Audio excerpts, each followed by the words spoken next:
التاريخ عدنا قد رجعنا من جديد بالدماء قد كتبنا صفحة المجد التالي.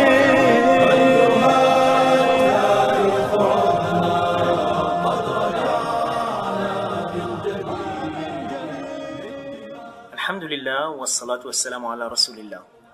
مرحبا بكم. هذا جهاد الترباني يحييكم بعد طول غياب في الحلقة السادسة من البرنامج التاريخي العظماء 100.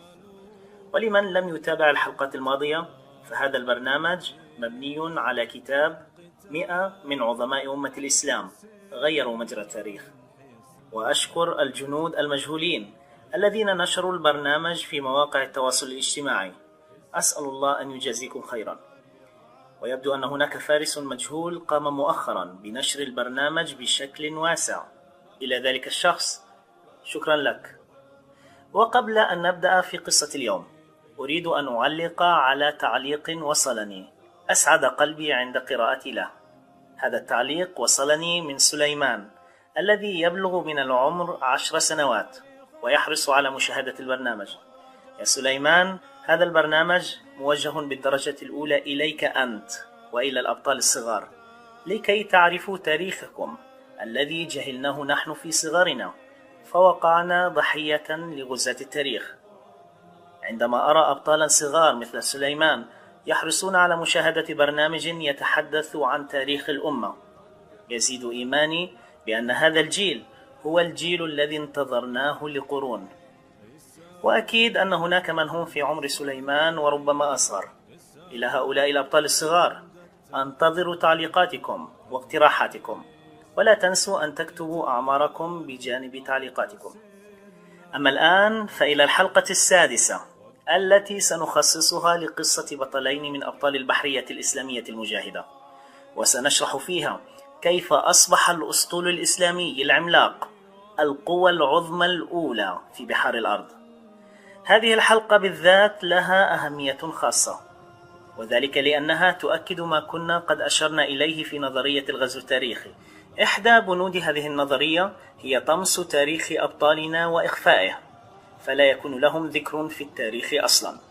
ولكن هناك بند آخر هو أكثر خبثا بل أكثر قذارة، وهو تحويل بطل من أبطال الإسلام العظماء إلى مجرم أو سفاح، لكي نفقد أنا وأنت مفهوم القدوة، فيزرع في داخلنا أن هذه الأمة لم تخرج إلا المجرمين أو السفاحين، وفي أحسن الأحوال بعض الأبطال الوهميين مثل السندباد وعلاء الدين، علي بابا، الشاطر حسن، هذه الأسماء الوهمية. والحقيقة التي وجدت نفسي أمامها أنني كلما تقدمت أكثر فأكثر في هذا البرنامج وقلبت في صفحات التاريخ المنسية زادت قناعة كانت قد تجسدت لدي بأن تاريخنا الذي نجهله نحن يعرفونه هم تمام المعرفة. هؤلاء القوم درسوا تاريخنا جيدا، بينما وقعنا نحن في الفخ الذي نصبوه هم لنا، فنسينا تاريخنا وأبطالنا حتى سقطنا في براثن الجهل والتخلف، فاختفى ذكر الأبطال من وعينا، وتاه أطفالنا وشبابنا عن طريق العزة والكرامة، وأصبحوا يقدسون مجرمين من أمثال جنكيز خان وريتشارد قلب الأسد، حتى أن البعض صار يسمي نفسه قلب الأسد على الفيسبوك وغيره، بدون أن يعرفوا أن الملك الإنجليزي قلب الأسد قتل آلاف المسلمين المدنيين وداس على جثثهم. البعض الآخر اختار أن يقتدي بلاعبي كرة قدم وممثلين أو أي شيء، المهم ألا يكون مسلما. لذلك لا تستغرب أن يتحول هذا الطفل عندما يكبر إلى شخص تافه فاقد للشخصية أو حتى فاقد للإنسانية، ولا تستغرب عندما يمتلئ قلبه كرها لأي شيء يمت لأمته، لأنه لم يقرأ أو يسمع عن هذا التاريخ غير القتل أو الفشل أو الهزائم. وإن كنت تظن أن هذا الاستنتاج ما هو إلا خيال شخص مهووس بنظرية المؤامرة، فاسأل أي شخص شاهد فيلما من أفلام قراصنة البحار التي تنتجها هوليوود عن اسم أشهر قرصان يظهر في الأفلام والقصص وحتى مسلسلات الأطفال، فلن يستغرق ذلك الشخص زمنا طويلا بالتفكير حتى يجيب بأن القرصان ذو اللحية الحمراء والعين الواحدة واليد المقطوعة والقدم الخشبية إنه القرصان بربروسا الذي يظهر دائما في أفلام قراصنة الكاريبي مثلا. والحقيقة التي لا يراد لنا أن نعرفها أن بربروسا هذا الذي يصورونه لنا بهذه الصورة المخيفة ما هو إلا بطل إسلامي قل نظيره في تاريخ الإنسانية جمعاء، رجل كله عزة وكرامة مجاهد في سبيل الله، ولم يكن قرصانا متعطشا للدماء كما يصورونه، بل كان بطلا يعمل لإنقاذ دماء آلاف المسلمين التي كان يسفكها أجدادهم المجرمون في مراكز التعذيب في الأندلس. وقصتنا تبدأ بذلك اللقاء الذي جمع السلطان العثماني سليم الأول رحمه الله بقائد بحري فذ اسمه عروج، وهو قائد أوروبي مسلم تنحدر جذوره من ألبانيا. السلطان العثماني الشهم سليم الأول الذي أصبح أول خليفة في الخلافة العثمانية استدعى القائد عروج وأطلعه على رسائل الاستغاثة التي بعث بها مسلمو الأندلس من أقبية الكنائس المظلمة. فأوكل سليم الأول رحمه الله إلى عروج مهمة هي في عرف الدنيا مهمة مستحيلة، وأعطاه التوجيه الاستراتيجي لهذه المهمة. وملخص هذه المهمة المستحيلة أن يقوم عروج بقيادة أسطول إسلامي والإبحار فيه من أقصى شرق البحر المتوسط في تركيا إلى أقصى غرب المتوسط في الأندلس، ومحاربة أساطيل الجيوش الصليبية مجتمعة التي يلقاها في طريقه من إسبانيا وبرتغالية وإيطاليا وسفن القديس يوحنا، ثم الرسو الآمن في إحدى المدن الأندلسية المحتلة من قبل القشتاليين الصليبيين، ثم تدمير الحامية البحرية الإسبانية لتلك المدينة وشل قوة العدو مع مباغتة الكنائس بصورة مفاجئة للحيلولة دون هروب القساوسة الكاثوليك الذين يعرفون أماكن غرف التعذيب. وبعد العثور على غرف التعذيب السرية يتم تحرير المسلمين الأوروبيين مع مراعاة عدم نقلهم من أقبية الكنائس حتى غياب الشمس لتجنب إصابة الأسرى بالعمى نتيجة لعدم رؤيتهم للشمس منذ سنين.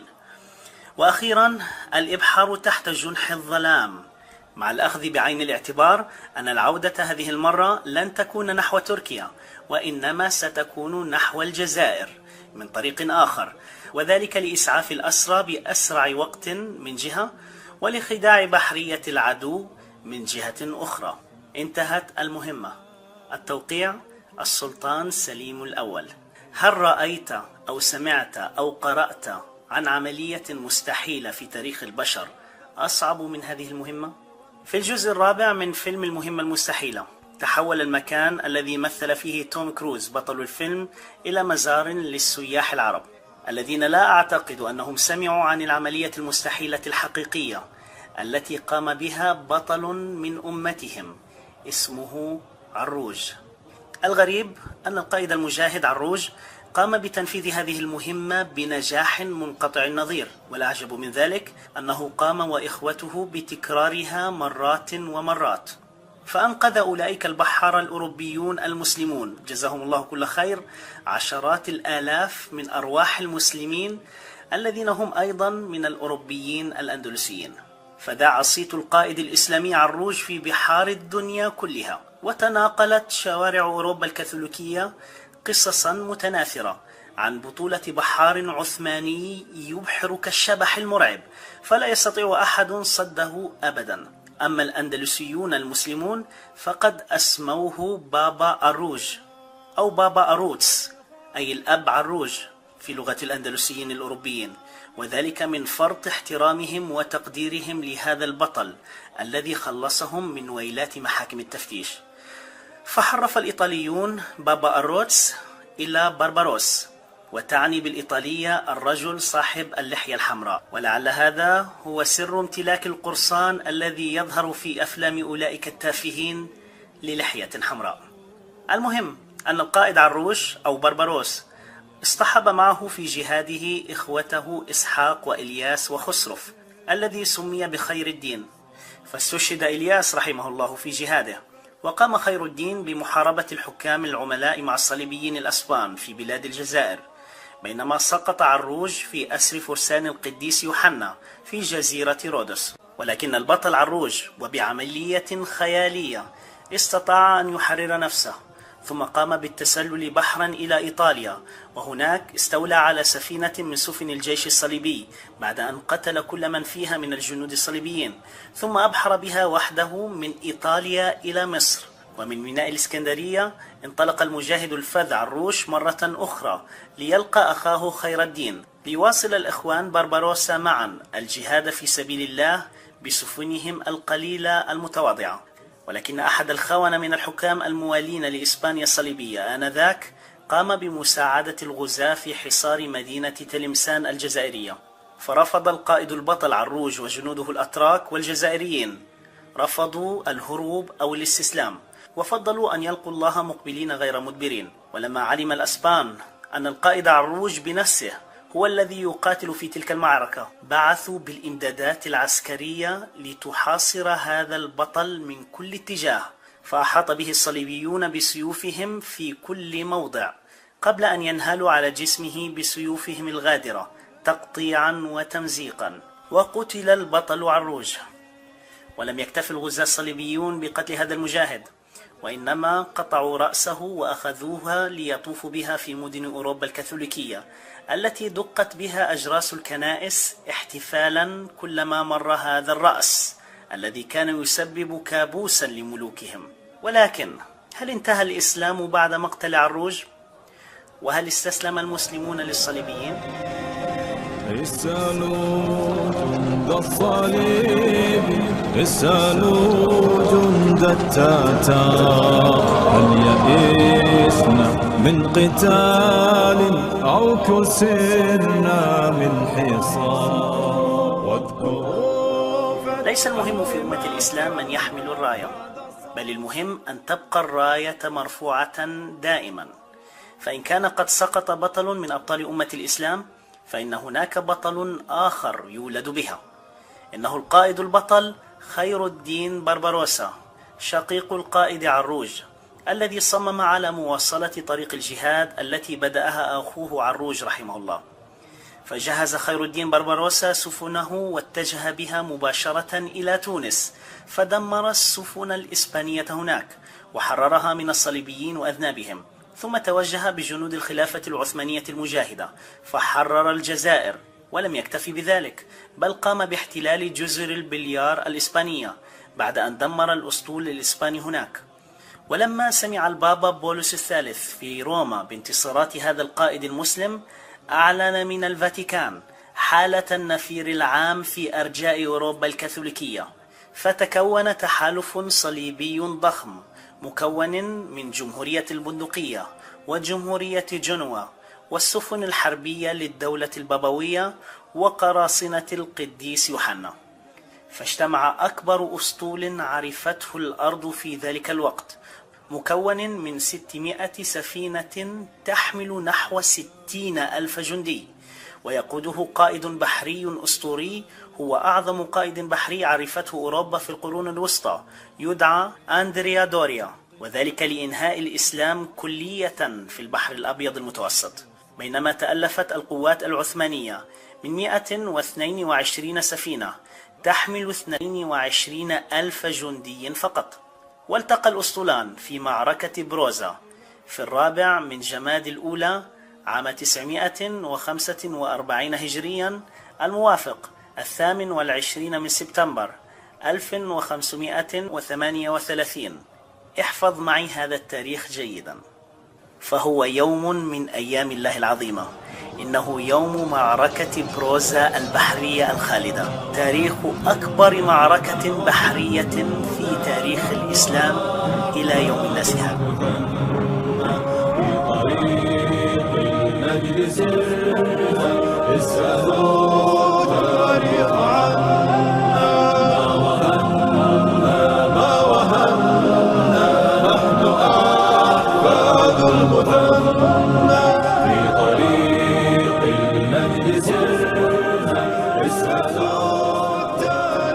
بالرغم من تفوق الصليبيين بالعدة والعتاد، إلا أن بربروسا قائد بحرية دولة الخلافة العثمانية المسلمة انتصر انتصارا كبيرا، وحطم خير الدين بربروسا الأسطول الأوروبي المتحالف تحطيما كليا، فهرب أسطورتهم أندريا دوريا من ميدان المعركة التي لم تستمر أكثر من 5 ساعات. وبعد هذا الانتصار الإسلامي الضخم عمت حالة من الفزع والهلع أرجاء الإمارات الصليبية، وأصبحت البحرية الإسلامية العثمانية سيدة البحر المتوسط بلا منازع ل3 قرون متواصلة. ووصل خبر انتصار القائد المجاهد خير الدين بربروسا إلى بلاد المسلمين في كل مكان، فعلت صيحات التكبير في مآذن مكة والمدينة والقدس وبومباي ودمشق والقاهرة وسمرقند وجميع ديار المسلمين. وبعد ذلك الانتصار لخير الدين بربروسا تحولت أساطيل القوات البحرية الإسلامية المجاهدة التابعة للخلافة العثمانية العملاقة إلى أقوى قوة بحرية في بحار الأرض ومحيطاتها. ويكفيك أن تعلم أن دولا مثل بريطانيا وفرنسا وهولندا والدنمارك وصقلية وسردينيا صارت تدفع الجزية والضرائب للخلافة الإسلامية مقابل السماح لسفنها بالمرور في البحر المتوسط تحت حماية الأسطول الإسلامي العثماني الذي اتخذ من موانئ شمال إفريقيا ولا سيما الجزائر مقرا له. ولا تستعجب إذا علمت أن جورج واشنطن أول رئيس للولايات المتحدة الأمريكية دفع جزية للمسلمين لكي يرضوا بتوقيع معاهدة يتم بمقتضاها عدم الاعتداء على أمريكا. وهذه الوثيقة هي المعاهدة الوحيدة التي كتبت بلغة غير إنجليزية ووقعت عليها الولايات المتحدة الأمريكية خلال تاريخها الذي يتجاوز قرنين من الزمان. وفي الوقت نفسه هي المعاهدة الوحيدة في تاريخ أمريكا التي تعهدت فيها الولايات المتحدة بدفع ضريبة سنوية لدولة أجنبية. ولكن هل اكتفى العملاق خير الدين بربروسا بذلك النصر العظيم الذي حققه؟ كلا، لم يكتفي خير الدين بربروسا بما صنعه من مجد للمسلمين، فقام مباشرة بحملات مكثفة لإنقاذ المسلمين في الأندلس من تعذيب محاكم التفتيش، فأبحر في البحر الأبيض المتوسط جيئة وذهابا لنقل اللاجئين المسلمين الأندلسيين بمن فيهم من أطفال ونساء وشيوخ، حتى كان أهل الأندلس هم من أطلق عليه اسم خير الدين بدلا من اسمه الحقيقي خسرف، عرفانا له بالجميل. خير الدين بربروسا عينه الخليفة العثماني وقتها أميرا عاما للأساطيل الإسلامية العثمانية المجاهدة، وذلك تقديرا لهذا القائد المجاهد العظيم. كونوا في الموعد. السلام عليكم ورحمة الله وبركاته.